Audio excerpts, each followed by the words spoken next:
प्रिय विद्यार्थियों, आज हम भारतेंदु हरिश्चंद्र द्वारा रचित प्रबोधिनी शीर्षक कविता की व्याख्याओं का अध्ययन करेंगे। यह विषय बीए फाइनल हिंदी प्रथम प्रश्न पत्र आधुनिक कविता के अंतर्गत आता है। मैं अंजना शर्मा, सहायक आचार्य हिंदी, एमएसजी कॉलेज भरतपुर। प्रस्तुत अवतरण भारतेंदु हरिश्चंद्र द्वारा रचित प्रबोधिनी शीर्षक कविता से उद्धृत है। यह कविता श्री कृष्ण की भक्ति से संबंधित है।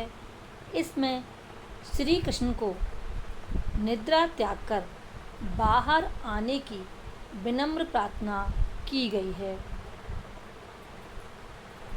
बंदी जन सब द्वार खरे, मधुरे गुण गावत, चंग मृदंग सितार बीन मिली मंद बजावत। कवि विनय भाव से कहते हैं कि हे प्रभु, स्तुति पाठक, चारण भाट आदि सब द्वार पर खड़े होकर मधुर स्वर में आपके गुणों का गान कर रहे हैं। चंग मृदंग सितार बीन मिली मंद बजावत।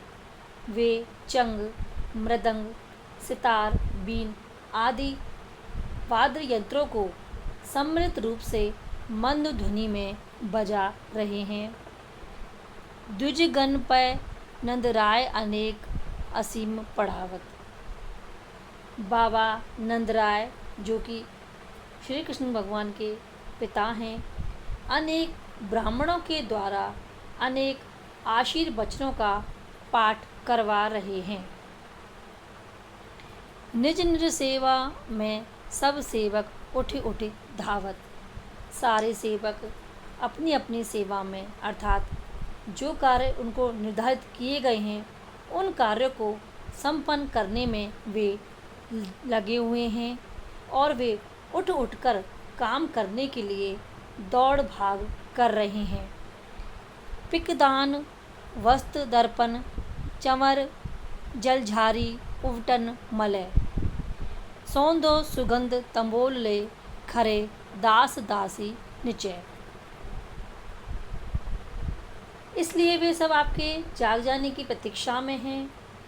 दास दासियों का समूह पिकदान, वस्त्र, दर्पण, चंवर, जलझारी, उवटन, सुगंधित चंदन एवं तेल तथा पान लेकर द्वार के बाहर खड़े हैं कि कब आप जागें और इन सब वस्तुओं का उपभोग करें। प्रस्तुत व्याख्या में कठिन शब्द बंदीजन। बंदीजन का मतलब होता है स्तुति पाठक। चंग, चंग होता है एक वाद्य विशेष का नाम है। मलय, मलय होती है सुगंधित चंदन। तंबोल, तंबोल होता है पान। निचय, दास दासी निचय यानी दास दासियों का समूह। विशेष के रूप में इस व्याख्या में दिखाया गया है। इसमें श्री कृष्ण को राजा महाराजाओं के परमेश्वर से संबंध बताया गया है। वस्तु परिगणन शैली में भक्ति भाव की व्यंजना हुई है। भाषा सरल एवं भावानुकूल है। अनुप्रास, पुनरुक्ति प्रकाश, काव्यलिंग एवं भाविक अलंकार प्रयुक्त हैं और छंद के रूप में छप्पे छंद इस व्याख्या में विद्यमान है। राजमहलों में संध्या को नौबत बजती है तो प्रातःकाल चारण भाट तथा आशुलोक कवि स्तुति पाठ करते हैं। राजा को जगाने के लिए मधुर स्वर में गुणगान करते हैं। इसमें इसी स्थिति का वर्णन किया गया है।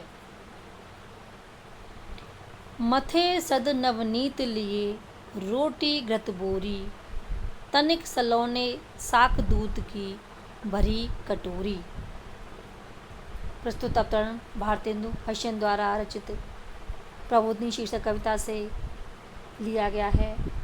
इसमें कवि ने अपने आराध्य श्री कृष्ण के प्रबोधन को लेकर अपनी विनय भाव की व्यक्ति प्रकट की है। कवि कहते हैं कि प्रातःकाल हो गया है और सारे ब्रजवासी जाग गए हैं और अपने अपने कार्यों में लग गए हैं, इसलिए हे प्रभु अब आप भी जाग जावें। आपके जागने की प्रतीक्षा में मथे सद नवनीत लिए रोटी घृत बोरी। आपके जाग जाने की प्रतीक्षा में द्वार पर अभी मथा हुआ ताज़ा मक्खन और घी से चुपड़ी हुई या फिर घी में डुबोई गई रोटी और थोड़ा सा स्वादिष्ट साग तथा दूध की भरी कटोरी लेकर माता यशोदा खड़ी हैं। खरी जसोता मात जात बलि बलितन तोरी, और हरा तिनका तोड़कर आप पर न्योछावर होने को उद्यत हैं।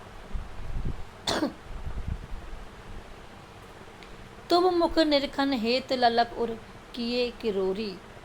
माता यशोदा आपका मुख देखने के लिए लालायित हो रही हैं तथा हृदय से वो मचल रही हैं। और यानी हृदय। रोहनी आदि सब पास ही खरी बिलोकत बदन तुब। उठ मंगल में दर्शाए मुख मंगल में सब करो भुव। माता रोहिणी आदि अन्य सब पारिवारिक जन इनके पास में ही खड़े हैं और आपका मुख देखना चाहते हैं कि आप कब जागें और उनको अपना दर्शन दें। इसलिए उठिए, अपने मंगल में मुख का दर्शन देकर समस्त संसार का कल्याण कीजिए। अर्थात अपने मंगल में मुख दर्शन से सभी की जो मनोकामनाएं हैं उनको आप पूर्ण कीजिए। प्रस्तुत व्याख्या में कठिन शब्द सद यानी होता है तुरंत या ताज़ा। सलोने यानी स्वादिष्ट। उर यानी हृदय। बदन यानी मुख। और भुव यानी कि भूमि। इस व्याख्या में जो विशेष भाव दिखाए गए हैं, श्री कृष्ण को जो वस्तुएं प्रिय रहीं उनका यथोचित वर्णन कवि के द्वारा किया गया है। इसमें माता के वात्सल्य भाव का शब्द चित्र उभारा गया है। श्री कृष्ण का मुख दर्शन मंगल में बताकर भावी शुभ भावना की व्यंजना हुई है।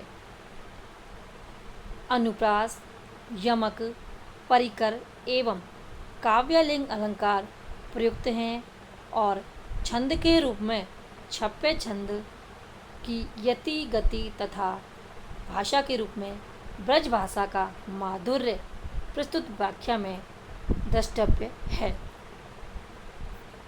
धन्यवाद।